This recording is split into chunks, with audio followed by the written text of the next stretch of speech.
La mayoría de los oficiales temen a los criminales armados, pero yo aprendí a temerle a lo que las cámaras ven cuando nosotros no estamos mirando. Hay cosas en la oscuridad que no buscan atacarte de inmediato, sino simplemente estudiarte, mientras crees estar protegido por el metal y el cristal de tu patrulla. He trabajado como oficial de policía en un condado rural durante casi 12 años.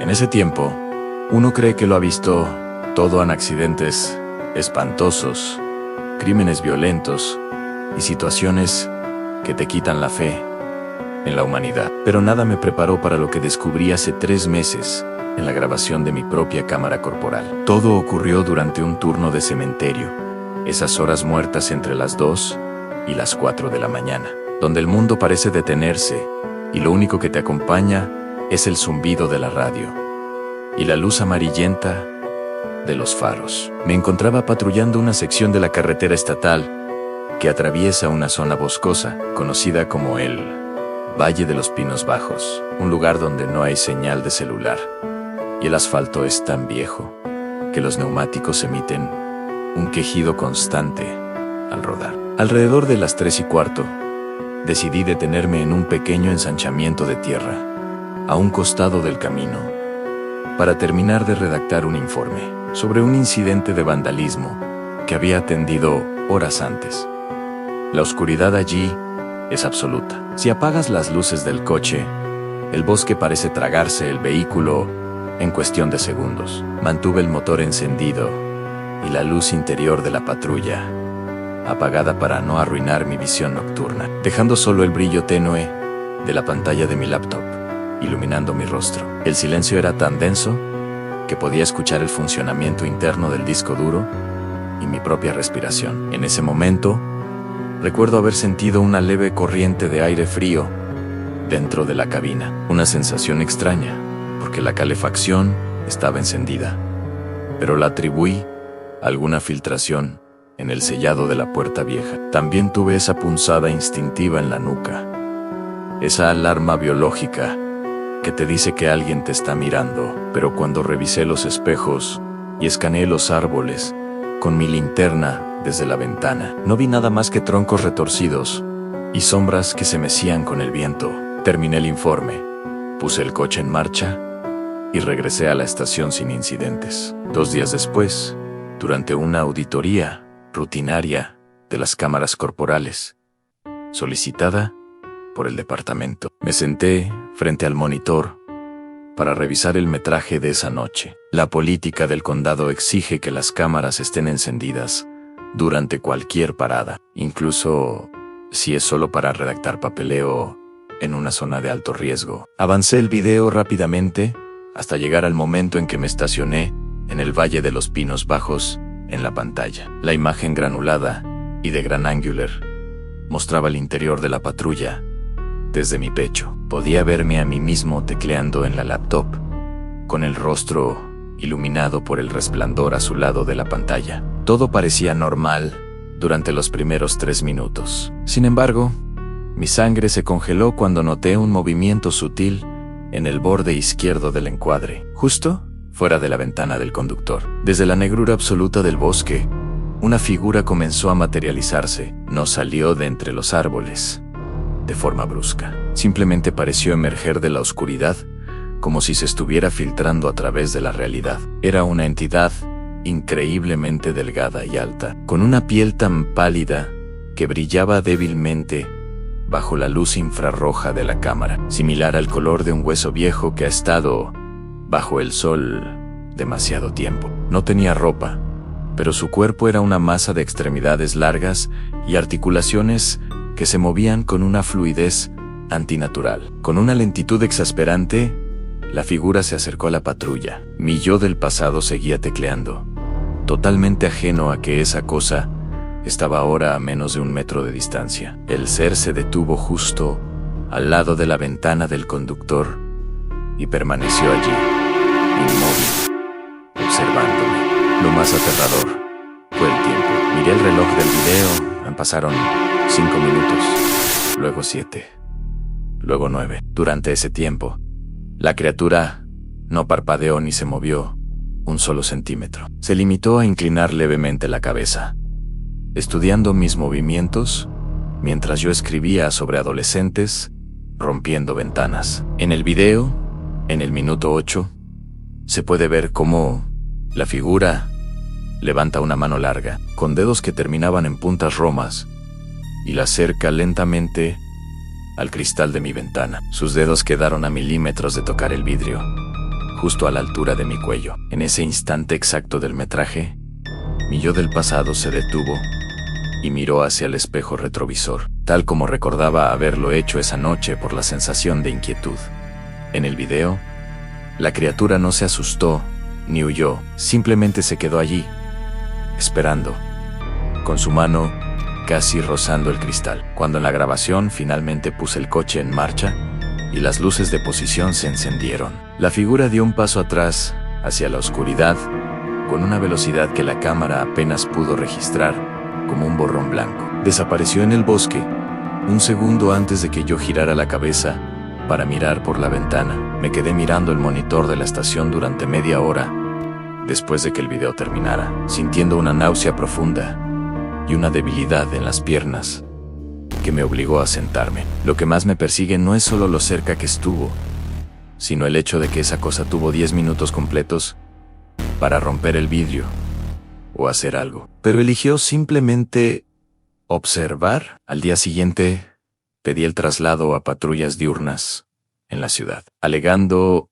razones familiares, pero cada vez que el sol comienza a ponerse y veo una sombra blanca moverse por el rabillo del ojo, no puedo evitar pensar en ese video. La grabación fue archivada bajo una etiqueta de error técnico, y mi supervisor me sugirió que no hablara de ello. Pero yo sé lo que vi. Sé que hay algo en el Valle de los Pinos Bajos que ahora conoce mi rostro, mi horario de trabajo, y, lo más perturbador de todo, sabe exactamente lo fácil que es acercarse a mí sin que yo me dé cuenta. No arrestamos a un humano, relato 2. Hay una razón por la cual los oficiales veteranos nunca miran demasiado tiempo por el espejo retrovisor cuando llevan a un detenido en el asiento trasero. Aquella noche comprendí que las leyes de la física y la anatomía humana son mucho más frágiles de lo que nos enseñan en la academia. Llevaba apenas 2 años en el cuerpo cuando me asignaron el turno nocturno con Miller, un hombre de pocas palabras que había visto suficiente oscuridad como para volverse inmune a casi todo. Era una madrugada de octubre, de esas donde la neblina se asienta sobre el asfalto como una sábana pesada, y las luces de la ciudad parecen parpadear con cansancio. Recibimos un reporte sobre un individuo que merodeaba por los alrededores de un complejo industrial abandonado, un lugar donde solo hay chatarra y sombras. Al llegar, lo encontramos bajo la luz mortecina de una farola que zumbaba con un tono eléctrico irritante. El hombre estaba de pie, perfectamente inmóvil, mirando hacia una pared de ladrillos, con una fijeza que me erizó la piel. Llevaba una chaqueta raída y su piel tenía un tono grisáceo, casi translúcido, bajo el resplandor de nuestras linternas. Cuando le pedimos que se diera la vuelta, no lo hizo de inmediato. Primero hubo un silencio denso, cargado de una tensión que no supe explicar. Cuando finalmente se giró, sus movimientos fueron fluidos, demasiado fluidos, como si sus articulaciones estuvieran bañadas en aceite. No opuso resistencia al arresto, pero mientras le ponía las esposas, noté que sus muñecas se sentían extrañamente frías y blandas, como si estuviera sujetando un trozo de carne cruda en lugar de un brazo humano. Miller y yo intercambiamos una mirada de sospecha, asumiendo que el sujeto estaba bajo los efectos de alguna sustancia química potente que le permitía ignorar el dolor o la incomodidad física. Lo subimos al asiento trasero de la patrulla, cerramos la puerta con el golpe seco del seguro y comenzamos el trayecto hacia la estación central. Durante los primeros 10 minutos, el silencio en el habitáculo era absoluto. Solo se escuchaba el motor y la lluvia fina que empezaba a golpear el techo del coche. Miller conducía concentrado en la carretera mientras yo revisaba la tableta de servicio, pero de repente un sonido rompió la calma. Era un crujido seco, similar al de una rama rompiéndose bajo la nieve, o al de alguien pisando hojas secas. Al principio pensé que era algo mecánico en el coche, hasta que el sonido se repitió, esta vez acompañado de un gemido húmedo que venía de la parte trasera. Ajusté el espejo retrovisor interno para observar al detenido, y lo que vi me hizo soltar un grito ahogado que Miller inmediatamente captó, reduciendo la velocidad de la unidad. El hombre no estaba sentado. Su torso estaba inclinado en un ángulo imposible hacia el suelo del coche, mientras que sus piernas parecían haber rotado sobre sus propios ejes. El sonido de huesos fracturándose o deslizándose fuera de sus cavidades llenó el pequeño espacio de la patrulla. Fue un estallido de chasquidos rítmicos que se sentían en mis propios dientes. En el reflejo del espejo, vi cómo su brazo derecho se doblaba hacia atrás, con el codo apuntando en la dirección equivocada, mientras su hombro se hundía en su propia caja torácica para ganar unos centímetros de flexibilidad. Estaba desarticulando su propio cuerpo de manera deliberada y sistemática frente a nuestros ojos. Miller maldijo en voz baja y me ordenó que no dejara de mirarlo, mientras él intentaba llegar a una zona iluminada.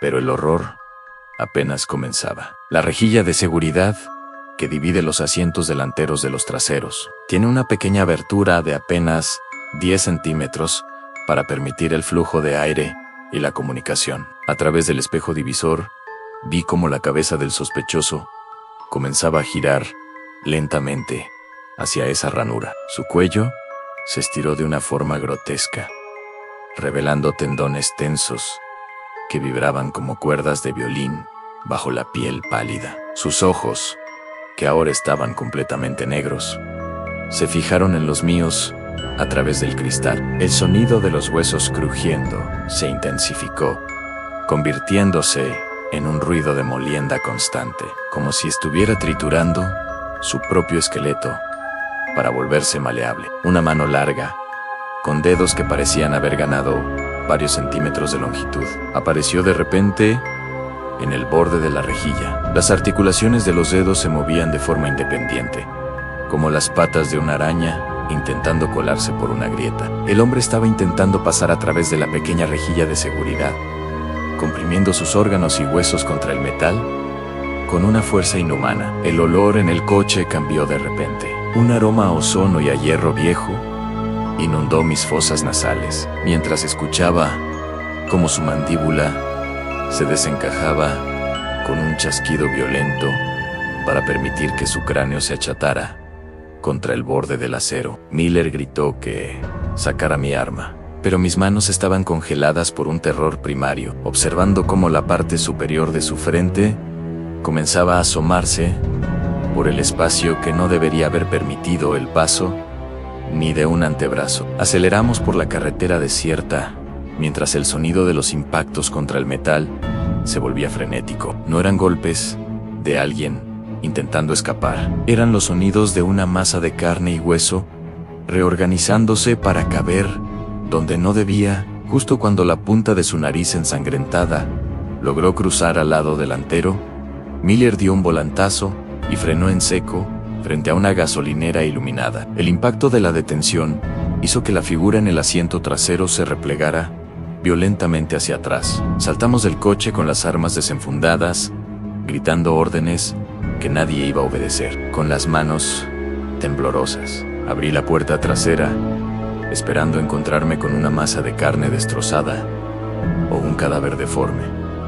El asiento estaba vacío. Las esposas yacían en el suelo, perfectamente cerradas, sin una sola marca de haber sido forzadas. No había sangre, no había rastro de lucha, solo un frío intenso que parecía emanar del plástico del asiento y un leve rastro de una sustancia viscosa y transparente en los bordes de la rejilla de seguridad. Revisamos el área, pedimos refuerzos y rastreamos el bosque circundante durante horas.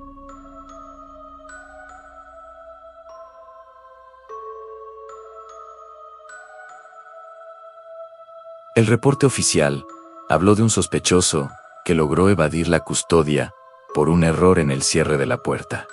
Pero Miller y yo sabemos que eso no fue lo que pasó. A veces, cuando el silencio es demasiado profundo durante mi turno, Todavía escucho ese crujido seco de huesos rotándose detrás de mi cabeza, y me aseguro de nunca, bajo ninguna circunstancia, mirar por el espejo retrovisor. Mi compañero no era el historia 3. En el servicio policial, confías tu vida a tu compañero sin dudarlo ni un segundo, pero esa noche comprendí que la persona que camina a tu lado, dándote la espalda en la oscuridad, puede ser el peligro más grande de todos. Sucedió un jueves de madrugada, alrededor de las 3:15, en la zona industrial que bordea el puerto. Mi compañero esa noche era Martínez, un oficial veterano con casi 20 años en la fuerza, un hombre robusto, de risa fácil y con una habilidad increíble para detectar problemas antes de que ocurrieran. Recibimos un aviso de una alarma silenciosa en un antiguo almacén de suministros navales. Un edificio enorme de 3 plantas que llevaba clausurado más de una década. Al llegar, encontramos una de las puertas laterales forzada, apenas una rendija abierta que invitaba a entrar a la negrura absoluta del interior. Martínez, siguiendo el protocolo de siempre,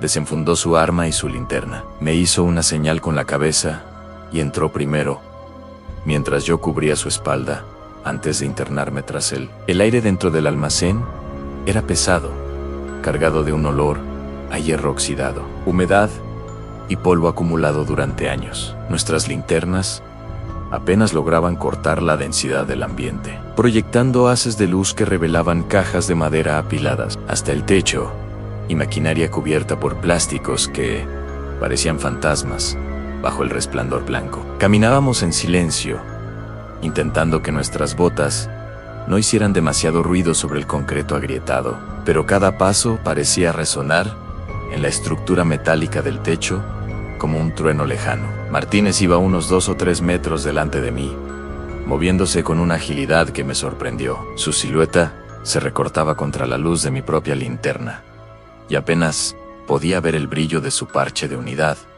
en el hombro derecho. A medida que avanzábamos hacia la parte trasera del almacén, donde los pasillos se volvían más estrechos y la oscuridad más sólida, noté algo extraño. Martínez no decía nada, ni siquiera por señas. Normalmente, él solía murmurar instrucciones tácticas o hacer algún comentario breve para aliviar la tensión, pero esa noche estaba rígido, moviéndose con una cadencia mecánica, casi rítmica. Le pregunté en voz baja si veía algo sospechoso al fondo, pero no respondió. Simplemente siguió caminando, con la vista fija en el frente, ignorando mi voz como si no fuera más que el eco del viento entre las vigas. Sentí un escalofrío que no tenía nada que ver con la baja temperatura del lugar. Fue en ese momento cuando mi radio, sujeta a mi hombro izquierdo, emitió un chirrido de estática que me hizo saltar. Ajusté el volumen rápidamente, esperando la voz del despachador, pero lo que escuché me dejó completamente paralizado en medio del pasillo. La voz que salió de la radio era inconfundible.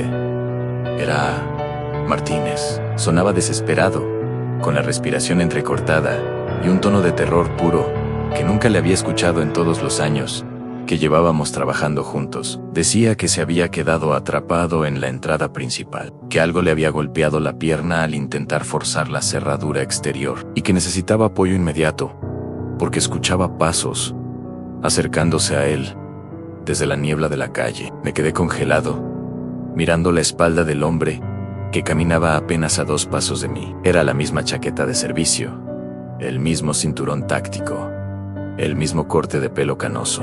La figura frente a mí se detuvo en seco justo cuando la transmisión de la radio terminó con un gemido ahogado. El silencio que siguió fue el más denso y aterrador que he experimentado en mi vida. Mi mano, que sostenía la linterna, empezó a temblar violentamente, haciendo que el haz de luz bailara sobre la espalda de Martínez. Le hablé, esta vez, con el arma en la mano y la voz quebrada, pidiéndole que se diera la vuelta y se identificara.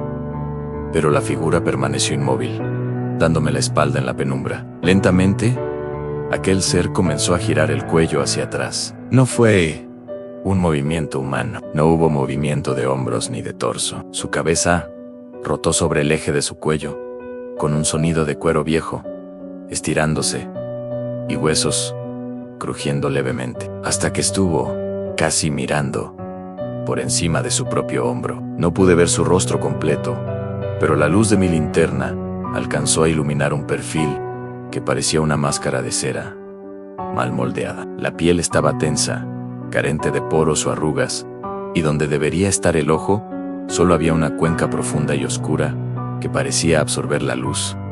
No era Martínez, era algo que había tomado su forma, algo que me había guiado voluntariamente hacia lo más profundo de aquel laberinto de metal y madera para alejarme de la entrada. Retrocedí tropezando con unas cajas, sin dejar de apuntar con mi arma, mientras la radio volvía a activarse. Esta vez, la voz de Martínez era solo un grito de agonía que se cortó con un sonido metálico seco. La cosa, frente a mí, soltó un ruido que no salió de su garganta, sino que pareció vibrar desde el aire mismo a su alrededor, en una imitación perfecta de mi propia risa, distorsionada y lenta, que resonó en las paredes del almacén. Salí corriendo de allí, impulsado por un pánico ciego, golpeándome contra las estructuras y siguiendo el rastro de mis propios pasos, hasta que vi la luz de la luna filtrándose por la puerta lateral. Al salir,